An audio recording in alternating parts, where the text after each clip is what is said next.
The law of attraction and the belief in God.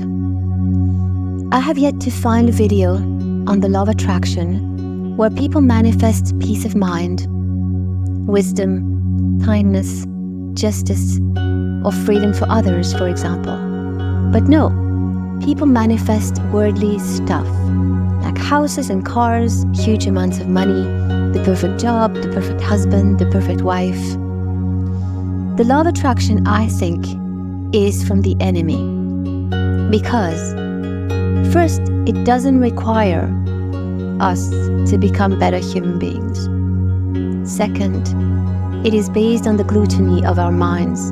Everything we want, we get. Third, and this is the most important aspect, it makes us believe we do not need God. If people manifested, for example, freedom for animals, let's say people live close to a zoo or a marine park, or they go to a university where they know the same university is testing on animals in their labs, and they would want to manifest freedom for animals, we could think that maybe it's an inspiration from above. But the law of attraction is mainly used for our self-satisfaction. It's used in a very self-centered and narcissistic way. You see, the enemy's aim, the enemy's goal is annoyingly simple. The enemy wants us to not need God, to not believe in Him, to not have any kind of relationship with Him. Whether we disagree with God, whether we're mad against God, whether we're angry, frustrated, sad, at least we have a relationship with God, a daily relationship with God. But when we think we do not need Him, we just need to see something and feel it. That's what the law of attraction is based upon. Then we can have it. This belief is from the enemy because it makes you feel you are almighty and absolutely independent. You see, the same voice that whispers in your head and tells you that your situation is hopeless and you are worthless and you might as well end it right now, is exactly the same voice that tells you that you are almighty and that you can get anything you want. Because the voice in your head is not always yours. It's many times, more often than not, from the enemy.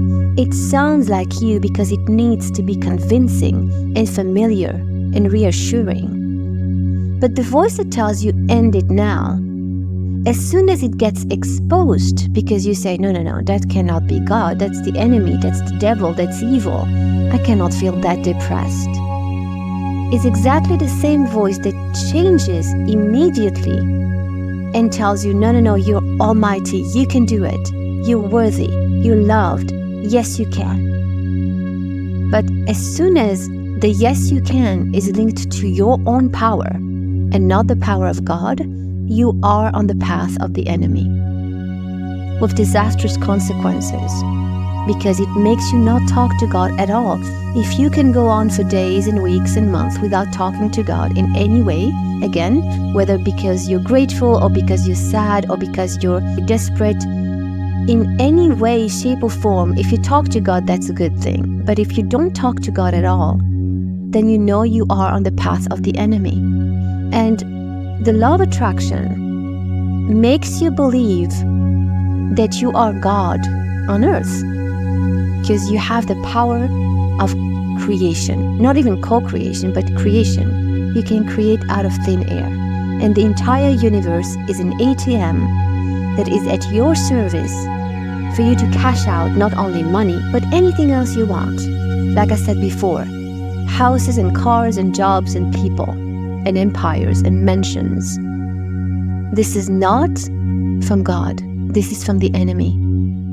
Our power lies in our faith in Him, to believe that we are strong with Him. We are not abundance, He is, but we can lean on His abundance.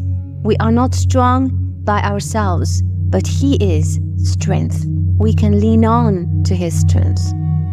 We can lean on to His love. We can lean on His justice. So our strength is to lean on God, to lean on God's powers and God's promises. And our merit is to believe in Him against all odds. This is how miracles happen, and this is where we heal. For example, we heal from impossible situations. We can have a terminal disease and say, no, we believe in God, we don't believe in doctors, because they're fallible human beings. This is our job. This is when we raise our fists to the sky and we say, no, I believe in God and not in doctors. And I'm going to heal from this terminal disease. And this happens not because we produced a non-illness state, but He did. What we did is believe in Him. It's a different situation. So when we sit in meditation, we shouldn't ask for anything specific. We should just ask God to use our potential, to use our skills, our interests, our talents, our energy for our own good, for the good of our families, of our loved ones, of our community, and maybe even the planet and animals, the whole world, if this is what we need to be doing. Do not ask for anything specific. Stop manifesting and trust God. When you receive a thought, it's completely different than when you produce a thought. Because when you receive a thought, it's God's will. When you produce a thought, it's your will. Stop manifesting. Stop playing with the law of attraction, because the enemy will make it work for you from time to time, because it needs to hook you up. The enemy needs to hook you up.